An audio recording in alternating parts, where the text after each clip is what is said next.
ஷைத்தானுக்கு கட்டுப்படாதவர்களாக வாழ்ந்தோம். மற்ற மாதத்தில் நம்ம என்ன பண்ணோம், எத்தனையோ வக்தை விட்டுருவோம், பேண மாட்டோம். ஃபஜர் தொழுதோன்னா லோஹர் அசரை விட்டுருவோம், மகரீபுக்கு தொழுவோம்.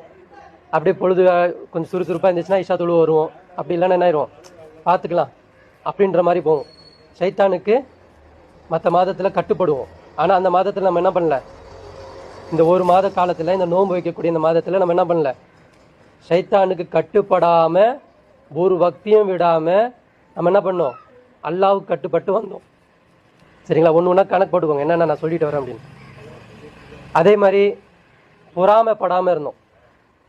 பொறாமை எப்படி இருக்கும், ஒருத்தருக்கு ரிசுக்கு வரல அப்படின்னா அவர் மற்றவங்கள பார்த்து பொறாமைப்படுவாங்க. புரியுதா? இன்னொருத்தவங்க எப்படி பண்ணுவாங்க, இருக்கிறதையும் பத்தலன்னு சொல்லிட்டு இன்னும் மேலே இருக்கிறவங்க பார்த்தும் பொறாமைப்படுவாங்க.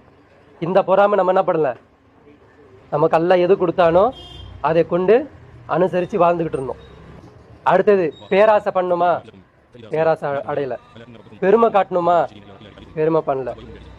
கோவப்பட்டோமா, யாரா மேலே தேவையில்லாமல் கோவப்பட்டுக்கிட்டே இருந்தோமா, ரமலான்ல கோவப்பட்டோமா, கோவப்படல.